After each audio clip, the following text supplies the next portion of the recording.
Hey, never on lumber. Yeah, the cheese on my bumper. Yeah, that's the girl right there, little boy right here. We call her Lusanda. Bad scooping now. Para frito tuli a la bamba. Yeah, they see me, they snooze it. I keep getting high. I call that a slumber. Yeah, we on breathe. He don't dream alive. Get it till it die. Wanna live my life. Shawty ride the bar. Never switch sides. With no keep trying to ride. I hope you guys know we're gonna have to talk about money as well. We'll see Money when in we the- get there. We will see when we get there. We'll see when we get there. Welcome to Half a Corner Couch, a conversational platform for friends, with friends, created by friends. And I've got friends with me today who are producers. And they've said, come to the producers' table, Zim. Come find out a little bit more about what it is that we do, how we do it, why we do it, and who we do it with. So today I have Sive, Nkukwana, the lovely Sive. I've got Bonga, Percy, Vilakaz, and I've got Teddy Geldart. I firstly want to go into sort of establishing who you are. You guys are really big. I don't think people get to appreciate producers, what they do, how they do it, and why they actually do it, right? You guys are at the top, I believe, of creative, I'd say, integration, collaboration, and aggregation. You bring it all together. So what I want to do now is I want to go through a quick fire round so that we work, so that people who are watching this are like, go by now. No. These people have been around. So I'm going to go quick fire round and don't overthink it. It's just a quick question, right? Hectic. Years in the industry. 15. Years in the industry. 20. 12. 12 years. Okay. She's the baby. I'll thank you. I'll thank you. I'm the Okay. baby. Biggest project you've worked on? Would have to be either Idols or The Voice. Biggest project? The river. Biggest project? All the primetime talk shows I've done. One. Name Oh, one. look Name at one. you. Damn it, you have to me. Okay, cool. Current project? New daily live TV show that's coming up on a new DSTV platform. It's a lot of news. Current project, Percy? A new telenovela and reality shows. Lovely. For international streamers. Yes. Way new project? Same as him, except for the telenovela. I'm currently working on House of Zwide and a new reality show for a international streamer. And yeah, Temba, My Inked World Season 2. Lovely. This is amazing. I want to, let's maybe go to you, Percy. I want to talk about what is a producer's table. If for somebody who doesn't understand the lingo, the jargon within the industry, what is a producer's table? A producer's table is where decisions are made, where I think careers are propelled. It's where culture, I suppose, is considered. Yeah. And that could include pop culture, that could include whatever we consider culture in whatever spaces that we're in.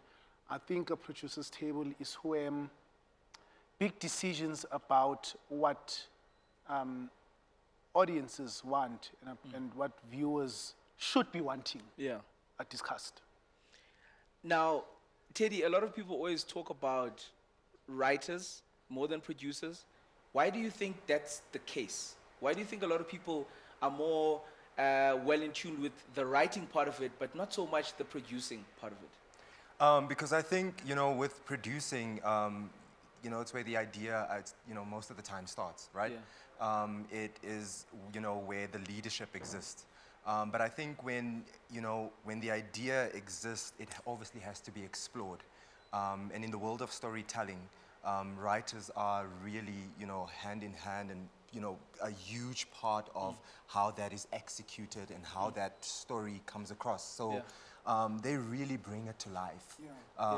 They are really the breath, when the maker, has kind of created the being, they really breathe the life into it. I believe, And it works hand in hand. Yeah. It works hand in hand. I mean, for example, when we are in story rooms for scripted shows, the writers, storyliners, have to be in the same room with producers.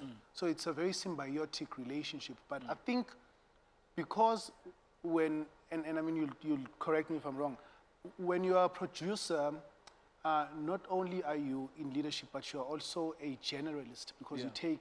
you take everything Different that everyone ideas. is bringing and you Yeah. put it together because Yeah. that's what producers do. So it's very easy for producers to be overlooked Yeah. because they do a bit of everything. You Yeah. can't be a producer if you're not familiar with post-production, if you're not Yeah. familiar with wardrobe, Yeah. art department, and every other aspect bring it that it together. takes to put You a bring it show together. together. Yeah. Sive, so that we don't get too far away from people, what do producers do, like on a daily basis? Like a producer, when's I produce? You know, you've got people with like big chairs, you know, and that's the thing about producing, right? You never really see the chair written producer as much, but you always see the director, you know, you always see the other chairs. What do producers do on a daily basis so that people get to understand, like, oh, okay, producer, this is what a producer does? I think the magic of a final creative output or a TV show is when all the different elements come together in one point to sort of like create this magic, and that's where the magic is. And I think, in a simple sense, I would say a role of a creative of a producer is someone who likes being stressed while having fun, because you are in constant state of damage control, one, because you are the person responsible for the overall output. Yeah. So you need to be able, like Percy said, to be able to have an overview Yeah. of all the elements Yeah. that are going to make this thing happen. But also not just like the creative output, meaning being the person who provides the direction from the sound, from the visuals, to the makeup, to the wardrobe, to the creative direction. But also it has the business side of it Yeah. all, the one that I don't necessarily enjoy because I've kind of sort of like moved towards the creative producing direction You now. pitch the shows, right? Yeah, yeah. But it is client management, Yeah. it is budget management, it is also cultivating the culture of how this thing is going The to run. environment, But yeah. also, I think one of the most important things that young producers need to know is that producing requires a person who can put in place proper frameworks Yeah.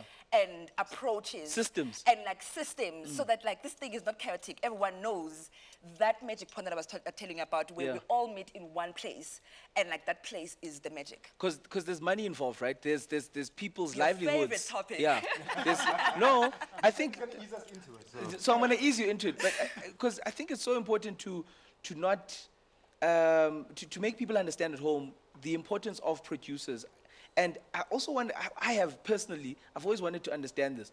Percy, what's the difference between a showrunner and a producer? Is it the same thing? It's not the same thing? It's I mean, because it's used, sometimes it's yeah. used interchangeably, Yeah, sometimes it's like, yeah. no, they're like, no, but this one is showrunner. Yeah. So what is... I mean, I yeah. think it depends on where you are. So, for example, on The River, I was the series producer. In some spaces, I would be called the showrunner. In some spaces, the showrunner is the executive producer. Yeah. And Interchangeably. yeah, totally. But I think the ultimate goal of a showrunner is to head the ultimate creative Yeah. output of what the show is. So they become the blueprint of what this thing needs to... And a vision holder. Exactly that. Yeah, Would yeah. you say then that a creative producer could be a showrunner as well? No, I don't I'll think so tell you. because Can I use Okay, my go. experience? Yes. Yeah. Yeah. For the last 10 years that I have been producing live talk shows, my title has been series producer.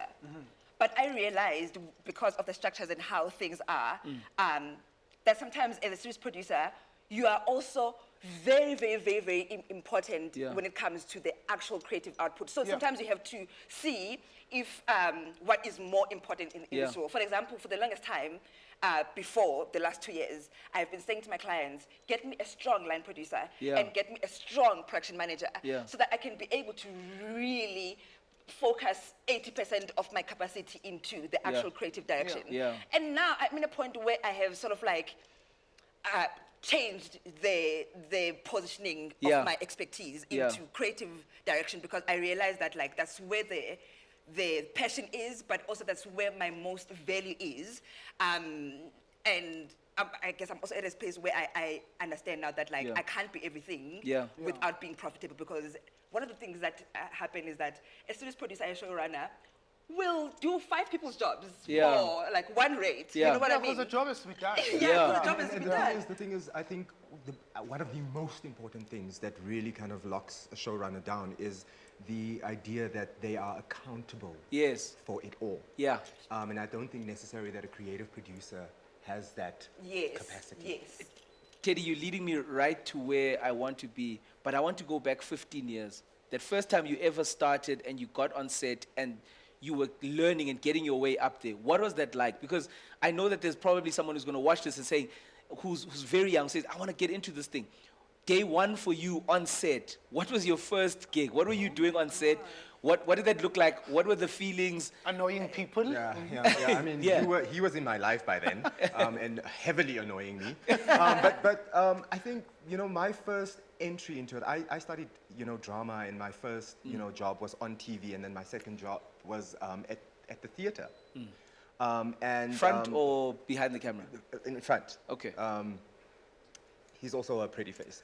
No. But so I think the first entry for me was as a production assistant, as an intern. Yes. At Mnet, at Yeah. CapeNet.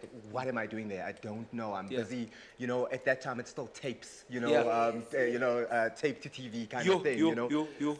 So for me, and I think my journey is so different because I never had the end goal in mind. Yeah. I just knew that I wanted to be a part of this Creation. this ecosystem. Yeah. This, you know what I mean? I Yes. knew that this was, and sometimes that is sometimes you don't know, and sometimes Yes. you fall into Yes. it. Yeah. You know what I mean? But I knew that this was the space. So when I became an intern, I was busy marking tapes, Yeah. but I knew that the space around me was going to Yes. energize a newness Yeah. and an excitement and build dreams for me, and I Yeah. could go wherever I want. But that's the thing that I knew is that Yeah. I could do and go wherever I wanted to. From day one. Within that space, yes. I want to pick you Yeah. back on something that I related, that moved me with what you said. That it also took me a very long time to understand my path Yeah. and to craft my artistic Yes. voice and Yeah. my creative voice. And I realized maybe after I did, actually WTF to me, Yeah. that there is a Sive Yeah. identity of Yeah. doing Yeah, I felt TV. that. I felt that for you, You know what I mean? surprisingly, like from a distance, watching Yeah. you work on that show. Like Yeah. I felt like she's kind of tapped into it, and she's Your own found way it. of Yeah, creating. yeah, Your yeah, own way. yeah. And it takes time to craft that thing. Yeah. It takes time to craft your own templates Yes. and your own approaches. Way of work. Yes. Your way of work. Yes, yes. But you've got to earn your stripes. 100%. You've got to know. So this is what I actually want to follow up and ask. So in a way, what we're saying is that you might not necessarily start out as a producer. You figure your way into producing, and then you actually realize, I am good at this. I have the wherewithal and the mind to be able to do this producing thing. So is that how it worked out for you? Did you come in as well, maybe thinking, I want to be in the space, maybe I don't know what I want to do, but then you figure, I'm actually good at organizing. I'm actually good at figuring out what people are doing and saying, I'm actually good at this, understanding the creative part of it, because you're now saying you're crafting away your way of producing. So for you, when you walked in, what was it like in that sense of saying, what was that first gig? So interesting. I studied journalism. Yeah. A lot of people do not know this. I was set to be like an investigative journalist, like working for like exposés. I can see it. And in my third year, I watched a show that was on SABC2 called Late Night with Khomotso. It was a late night talk show format. Yeah. I'm sure you guys can already see where this is going. Yeah. And it was the first time, because remember at the time, the big talk show formats were Oprah, Yeah. the Tyra Banks show, everyone. Yes. There was that appointment viewing where Even you know Felicia Guti. Vabaza. Yes. I mean, like, Felicia? I'm a little bit younger. You know for But I know. Felicia. I know, Yes. and the impact, So that changed, because it felt like, because already I was doing my third year, I already knew the fundamentals of, Yeah. of broadcasting, TV practice, And consumer- writing. and writing, and content production. But there was just something about the scale of the production and the interactive format. There was the band with Babu Masekela, there Yeah. was the performance area, there was a host that was having so much fun. There was the interactivity of hot topics, social currency news, but also these celebrities who were coming to unpack. And I just knew that Yeah. I needed to be part of something like that. Yeah. And my first gig was at a show called Spirit Sunday. And as well, Yeah.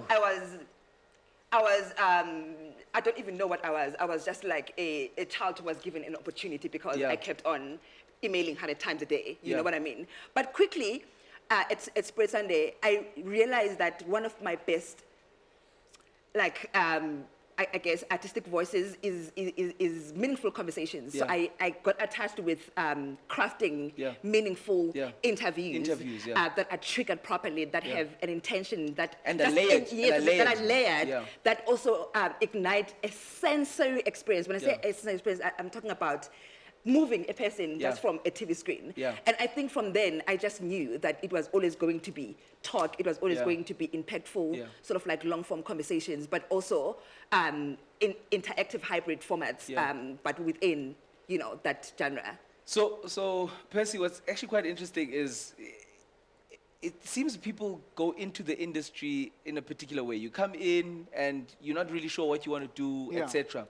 You have 20 plus years. I want you to take us maybe through some of the eras of producing in this country, because we've taken a lot of shifts Yeah. over the past 20 years in terms of how we create shows, what shows we create, why we create them, Yeah. who's willing to back these shows, how they are licensed. So I want you to take us maybe through those eras, when you first started, the middle, and sort of like the peak as you Yeah. were starting to jet off, and where we're going, actually. Yeah. Take us through those eras, man. Well, I haven't been producing for 20 years. Yeah. I started out as a writer. In fact, I think I For wrote Pace for... magazine. No, I've never written for Pace. I have never written for Drum. May I tell my own story? Because you guys were in primary school, okay? True love. I wrote for True Love. So I started writing for Backstage, right? I was a script writer for Backstage wow. at age 20. I love that. And I wrote for a lot of shows with no intentions of being a producer. Yeah. So this producing thing just really happened. I never planned for it. I never set out to be a producer. But I think the great thing that has happened throughout the years is that young black producers now have the opportunity to tell their own stories. I mean, when I started out, I think it was 2003. Yeah. All producers were white. Yes. All producers were white, all of them. I remember my producers on Backstage, whether it was the line producer or series producer, Scandal, whatever shows I did, they were all white. Yeah. So there was no place for me to imagine that Yeah. I would be a producer, because I we understand weren't what you're seeing saying. that. You know, Yeah. there's nothing like there was nothing like that. Yes, of course, there was Mfundi Vundla, Yes. who was an anomaly at the time. Yeah. It was Mfundi Yeah. Vundla, and then it was many white people. Yeah. So the interesting thing that has happened throughout the years is that I think Transformed. with the growth of streamers and with multi-choice also really contributing to the growth of the industry. Yeah. A lot of young producers have been given opportunities. I mean, the production company that I work for, Chetza Pictures, Patu is a young black guy. Yeah. Guid is young, white, but really black inside. And many other young producers, you know, the Teddys, the Sives. So it's something that has happened throughout the years. And Yeah. I think this is really only the beginning, and the generations that are coming after us Yeah. are the ones who will do even better work than what we're doing. I think I saw that transformation happening because I was right there when, you know, the concept of white producers being Yeah. at the forefront of everything, telling black stories. Yeah, yeah.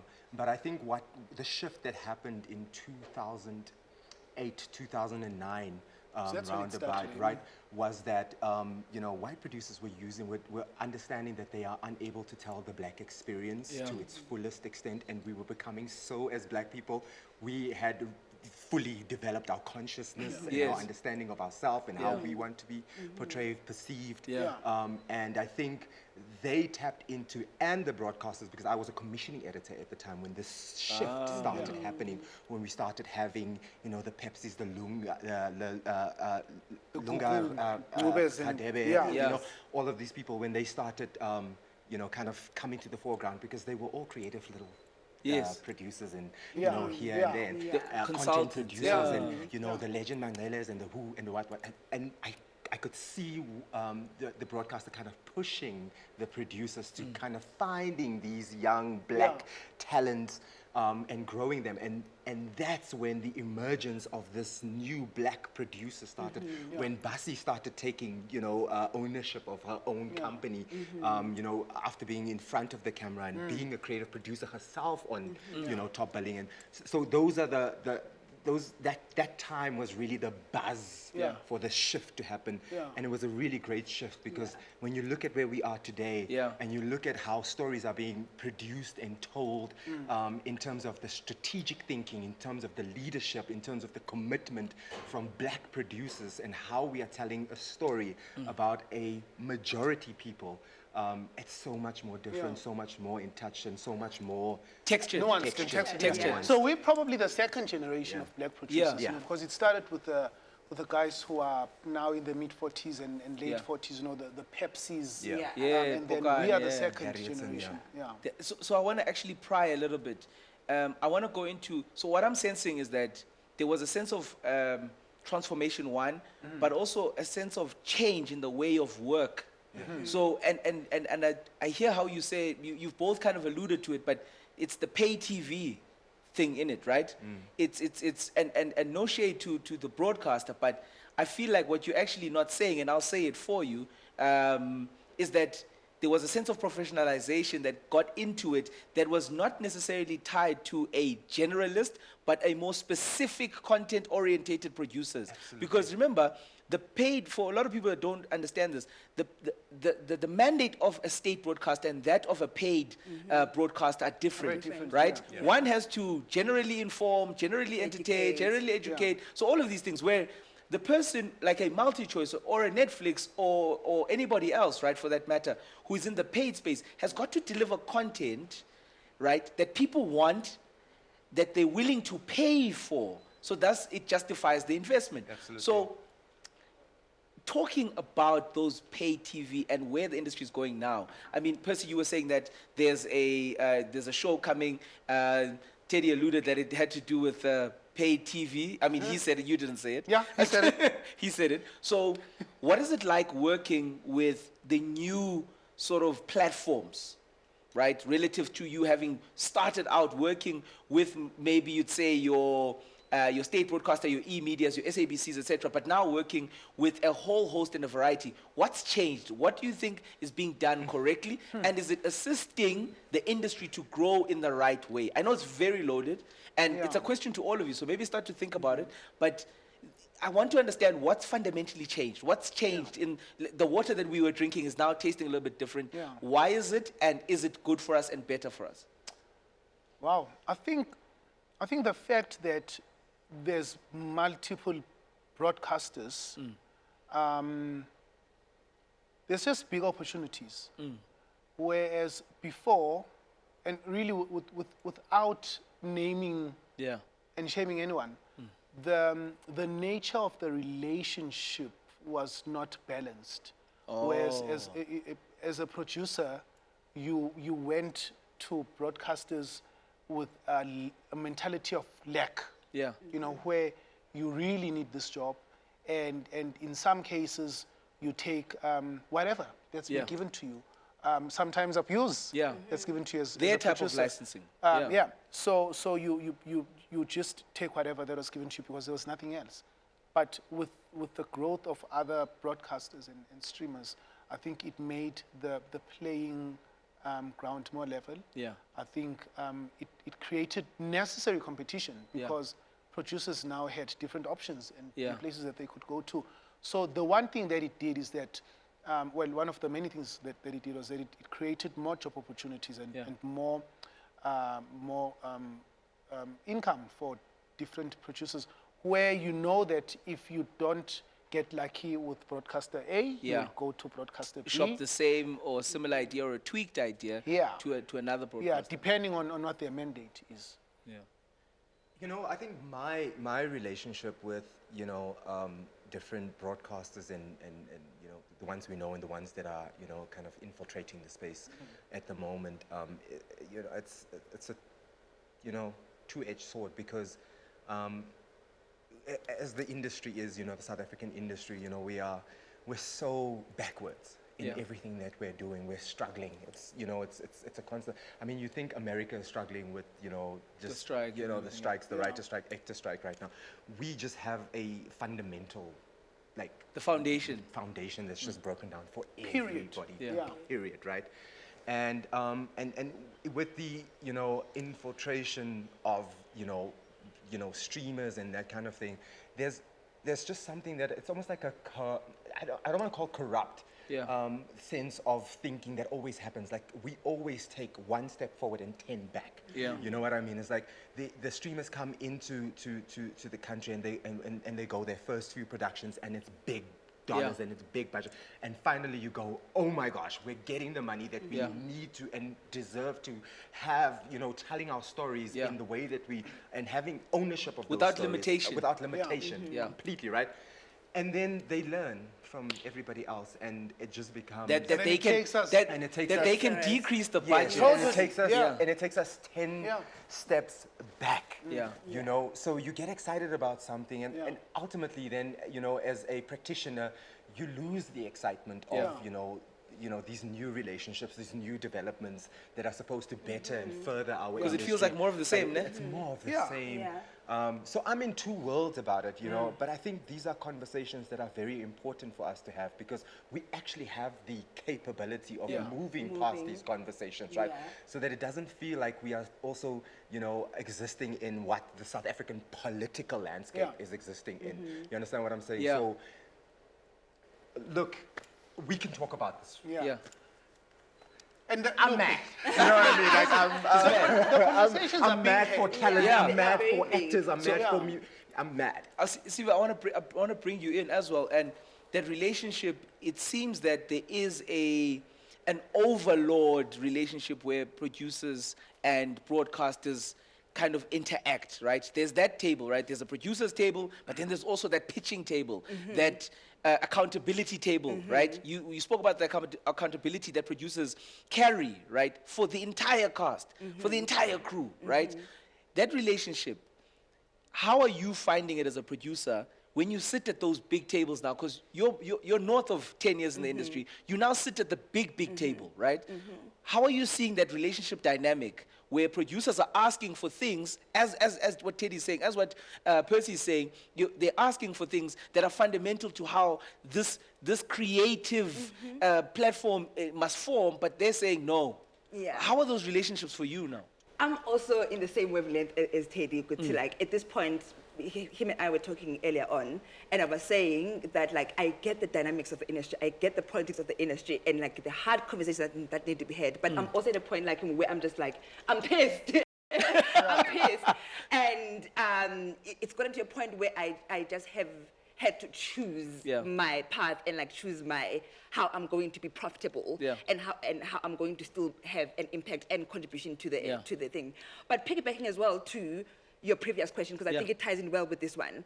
I think what has fundamentally changed, especially from a general entertainment perspective, working with the broadcasters and the new streaming platforms, is that at some point, the digital era where everyone was a journalist or is a journalist, everyone is a content creator, and everyone can leverage and monetize, and it disrupted the business model of producers going to broadcasters to pitch for a TV show.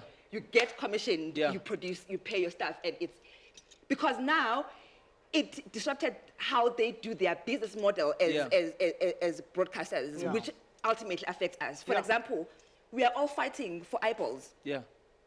With the emerging streaming platforms, with the cell phones, with the free platforms, but also even with the communities that are just arising, that are allowing anyone to just say, I've got something to say, I can say it, and if I've got someone to click, you know. So now we're at a point where I think about 2 years ago, we've had to realize as producers, especially in general entertainment, that, like, we have to explore multi-business models where you are engaging branded content, you are engaging broadcasters, but also maybe you are thinking about your own capital, sort of like license things, and somehow also, like, retain some kind of IP so that you can really make this formatting, so you can sell the formatting. Which is a very difficult conversation to have in South Africa. With in broadcasters, South African with broadcasters and streamers Yeah. around just owning a part of your IP, leveraging it on syndication going Yeah. forward. Yeah. Those are, I can't believe that we start. I was. Ooh, they're not gonna give me work. Come down, come down, come down. Breathe in. Breathe in. I'm trying it. Count 1 to 10. I'm trying it. Musa. Yeah, is that we deserve so much as because I also feel like Africa and South Africa and all these other beautiful sister countries and cousin countries of ours. We are the hub right now, and Yeah. we all that. I Forefront. don't need to tell anybody that Yeah. we are in the forefront of storytelling. Yeah. Shaka Ilembe, Yeah. reimagining what our history Yeah. was. We're capable of doing actual research Yeah. on, Yeah. on where we come from and what we've been able to do. Yeah. I just think that the value of the stories need to speak to the value that producers and talent and the rest of the crew members are getting. Yeah.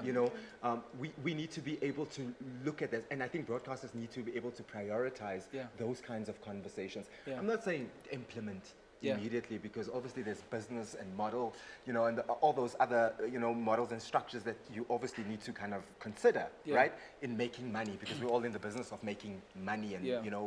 being sustainable. But at the end of the day, this is a value-driven Industry. Industry. Yeah. And it's Yeah. symbiotic.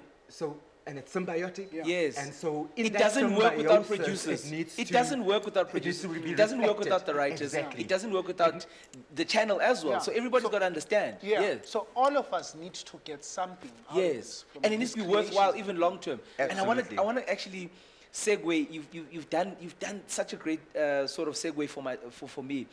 The first time, so I've always been on the periphery of a lot of shows, production, etc. As a communication specialist, I've assisted. I've worked with Yeah. with Sive as well, where we have created things that we take to market. Yeah. And we find that a lot of times there's an expectation, there's a new age expectation from clients for shows that they have, I don't want to use the word, but let me use it, they have bastardized from what it was when it started. But then the expectation of this show becoming a hit show still sits on the producers, still sits on the, but when I pitched the idea, this was not the idea. You said, do it this way. So I want to get into that space, because I know it's a touchy space, right? Yeah, And, yeah. and I feel like you're coming from I'm coming from Sive. you just touched the surface, because I'm at a space of responsibility. Yes. In terms of what a budget looks like. Yes. Because there's the idea with broadcasters that this is the idea. This Yeah. is your idea. Great idea. We like it. We love it. We are also going to put into it, so it becomes a part of our. No. It's my IP. Yeah. Let's have that conversation. I can share that IP with you. I really can share that IP Yeah. with you, right? But you're paying me 10% of what this budget is going to be, or 15% or 20%, whatever that agreement is, right? Yeah. That is your IP Yes. that you're getting. So if you have a great idea that Yeah. costs you 4 million to produce, you are only getting 360,000 rand of that for Thanks. your IP, Yeah. Yeah. right?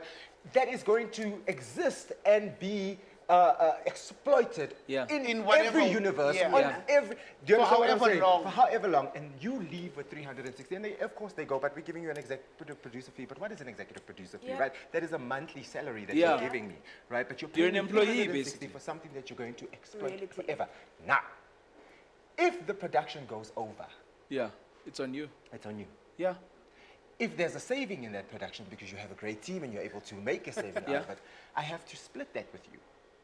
So you have to give you that money back. This is That's how it works. crazy That's how it to works. me. Those kinds of... Facts. I digress. Because I you are think- founders. No, because But I you just guys wanted- are I wanted to founders. give You context. actually, Yeah. you are actually the CEOs of startups. Yeah. If you actually had to look at it in a business way, Yeah. you are the CEOs, because someone says to you, you've got this product that works, you take it to someone to fund it, but that person wants to take all of your product and leave you with a salary. And if you don't actually take it to market within a particular, or it doesn't hit the market in a particular way, you're on the hook. I actually never actually understood this side of it, right? And then we come to the conversation of royalty. So I Yes. don't even get a royalty from it. That's crazy. Nahan. Sive?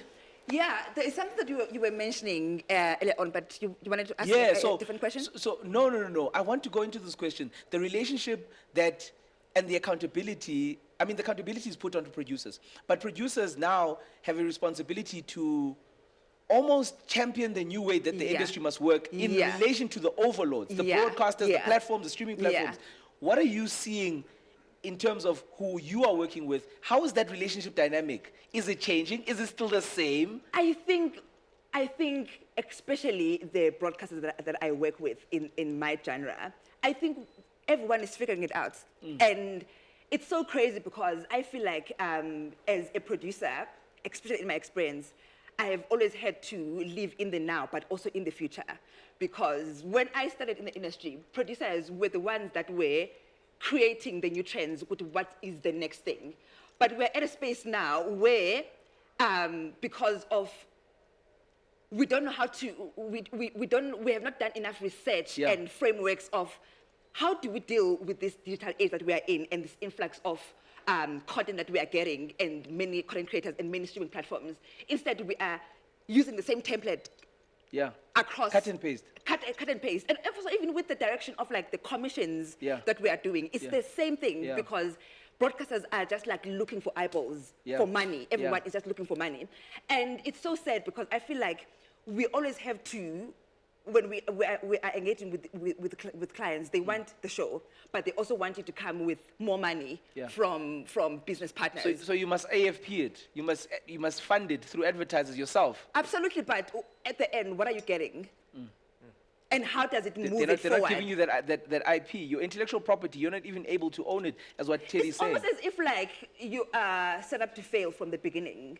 And I think it's something that for me, I'm kind of exploring now, that how do I make me and my skill and my contribution Yeah. profitable for me? Yes. Am I getting an IP lawyer who's going to start Yeah. getting into my SOPs and Yeah. like my business model and Yeah. like start interrogating me so that format. like, yes, Owning the but format. also like in the way that I engage with clients. So when I say I'm engaging with, for example, Broadcaster A, Momentum, yeah. I'm doing like a long form conversation, formatting a long form conversation for their campaign. Beyond what I'm getting with the IP, with the usage, with how can it be exploited, how can I clean up my shop basically so that like this thing can be profitable? Because we have to move away from this thing that like producers are like, they carry the vision and they break their backs, they are overworked, but like at the end of the day, it's only for job fulfillment and it's not profitable. Yeah. It's not profitable. And I mean, I think we need to take a page out of the photographer's books, because photographers are going to charge you for usage. They're not Yeah. playing, eh? Ever and Hey, ever. the abadlali. But, They're not you know, playing. and I Commercial think- directors. Exactly. And this, I think this is why, unions and this kind of thing is so important for us, for, as not only as, creatives, in front of the camera, but also behind the camera. Yeah. These, cinematographers are doing it. You know what I mean? And I think that's why those kinds of organizations are important, so that we can Necessary. have these conversations, because we're not sitting here trying to fight the broadcaster, because they've really launched us in many ways. We are, grateful for, their interest in us. But a lot of the time we also fear, the same people who have put us on the platform and give us the opportunities and give us, they are in a lot of ways responsible for our careers becoming what they are, right? But a lot of the times we fear that, because you might have a great idea and you might fight for your IP. Yeah. You might want to fight for your IP. You want to get an IP lawyer. You want to do this. You want to do that. And unfortunately, their business model is not that. Yeah. And so you are running at the risk of them going, "Thank you for the idea, but there's somebody else, and now you don't eat." Yeah. You know what I mean? So what do you do? So Catch 22. So, Percy, I want to bring it back to you, but before, we've arrived at that point in the conversation where we need to start talking about the money now. So I've warmed you guys up Have nicely. we not been talking about money? It feels like No, we haven't been talking about the money. Because I think South Africans generally,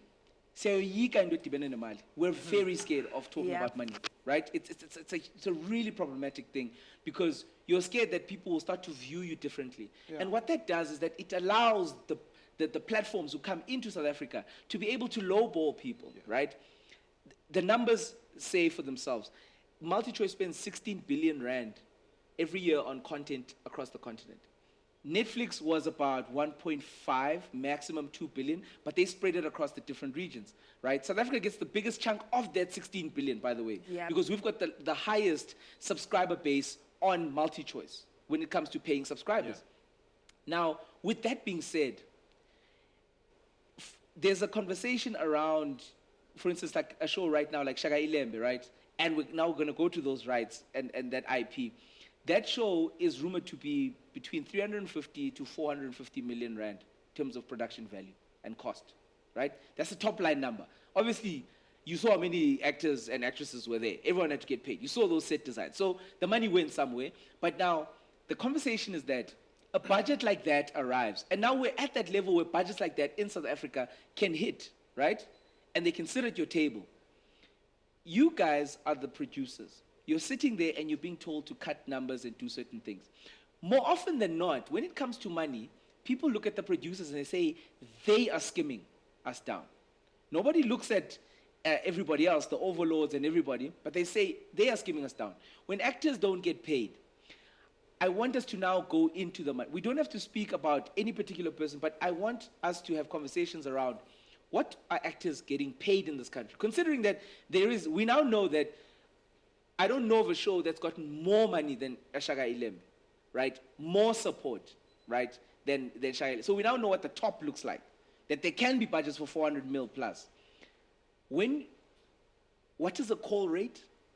For people that don't understand it, who are maybe watching this and saying, I want to get into this, what's a call rate and what are call rates generally looking like across different industries now, across different types of productions now? And what are you seeing from that, Percy? Yeah, that's a very tricky question. It is very tricky. So that's a very tricky because the budget that you get is dependent on the kind of show that you do. Sure. Right? I have no idea what Shaka Ilembe's budget was because I didn't work there. I loved the show. I watched every episode. I can speak on it. You don't have to speak on it That's fine. because you're in the industry. Yeah, but I didn't work there. That's what I'm saying. So I wouldn't know. Yeah. Right? But of course it had a big budget because it's a historical piece, right? And it took about, 6-7 years to write the story, you know, and that's a lot of research, that's a lot of consultation. So you will get a budget, the broadcaster will give you a budget based on your story. Or whatever content that you're doing. And then as a producer, you are expected to make that work. Now, you can decide as a producer how much you are spending on sets, how much you're spending on action vehicles, how much you're spending on cast, crew, whatever, right? And then that determines how much people get. And then, of course, there's levels of experience from your cast to your crew. So it's not an easy question to answer. Questions like call rates, global rates, do you get paid per call? Do you pay your crew on a weekly basis? Is it a monthly payment? All of those things can never be determined just from a conversation like this. It's dependent on many, many things. Then if we want to be talking about how much actors should be getting, we should have a casting agent here because those are the people that really talk on behalf of actors. So it's a very, very nuanced conversation, and I'm not giving you a PC response. Yes. No, I understand, Percy, but also at the same time, we always find that the one time or those very minute times where an actor or an actress comes out and says, that show, that character you so dearly loved as South Africa, I was maybe making about 20K per month on that thing. And then people get, what do you mean 20K? You see, but that's incomplete information. Yes. You're making 20K, does this mean that you are getting paid per call? Yeah. Does this mean that you are getting paid 20 per call and you only got one call for that month and you got 20,000? Yeah. There's a lot of information that should come. Like story arcs as something well. like that. You also need to understand, there's when you have a broadcaster, right? It's like Percy said, like it's dependent on what, the show entails, what it needs, right? That's how big the budget will be or how small the budget will be. But they also have to think about the precedents they set for call rates. Because if I have Nomzama Mbata on a show that is a 13-part series, and I'm paying her 20,000 rand, per episode, and I've got her on Shaka Ilembe, and I'm paying her 450,000 rand per episode. There's a precedence that I've Yeah. You know what I mean? So how do I bring The her gap is back too when wide. I've got the next show, and now I have to give her, you know. So those are the things that we need to consider in terms of, it's not about it's Shaka Ilembe and it's got 400 million as a budget. That 400 million budget is regulated. It needs to go to certain places, certain spaces. And so, of course, Percy is correct in saying that a casting agent must be able to sit here to say, okay, why is there such a huge jump from 20,000 to 400,000? And those, you know, significant reasons need to make significant sense, Yeah. you know, in the context of the world. So, yeah. Can I ask something? Yeah. In what Zim was saying, what would be your response, Teddy, to the people who are then going to say when an actress comes out to say that it is the producers? What do you say? What is the answer? What is it that the audience needs to know And understand. that don't know about how producers navigate those budgets or like those Yes, conversations? Yes. So the easiest question, the easiest answer for me to give you is that budget and those line items are regulated by the accounts affair department at the broadcaster. At the broadcaster, yeah. That's it. So in other People words, don't know that. actors and actresses not being paid a particular sum of money, or maybe feeling or seemingly or actually being underappreciated, is also in part from the person who's actually airing the show. Because they have a line item. They've got the standard rates for you know, and that goes across broadcasters, right? And across different shows. And of course, that's the standard, right? That is the standard. You have liberty, you know, you're at certain spaces. So, you know, Netflix can come into the space and go, the standard is for a really, you know, good, talented, experienced DOP is 16,000, right? Yeah. So that's what it is. But we really want this person. Yeah. We really want this person, and they want 20 instead of 16. You're at liberty to have that conversation and that negotiation. Yeah. But we know that the standard rate, you're not going to get that above that 16,000 at Everywhere. multi-choice. Yeah. And But usually a whichever producer company- will have to go back to that budget and find that Find extra the money. yeah. It's not Because coming. It's not from an endless well. Supply. There's no money pit. So at the budget, Yeah, and that's the budget, yeah. you can't go back. Remember, I said to you, you can't go back. Yeah. Because if you are over, if I'm over because you are costing me 4,000 rand more, that's a on cost you. to me. So that 10% that I'm making, I have Guess to where it's give you going. that out of that money. It has Do you to- understand Because what the I'm saying? budget You take has from been here set. to put there. Yeah, the Yes. budget, and I think that's what a lot of people don't understand when they keep. So for example, we will say to our actors, guys, we got a 3% increase from the broadcaster, which means that everyone here must get a 3% increase. So if you are going to come with a 25% request for In what increase, realm? whose mother is supposed to So in keep other that words, money? we must cut a character. So who must not get paid? Then it's those conversations. And producers will find that. And just to the point of the accountants from the broadcasting, from the broadcaster, if you go over contractually on a line item, if you go over 5%, Without you consent. have to motivate. Yeah. Why You have to that tell them is. why. Justify. Because Yeah. why We still have to go back and do cost reports. Yeah. Right? We are. That's You're Because You're it's not your beholden. money. It's not your money. It's It's not your mother's money. Yes, Yeah. it's not my money. So the broadcaster knows what we're paying people.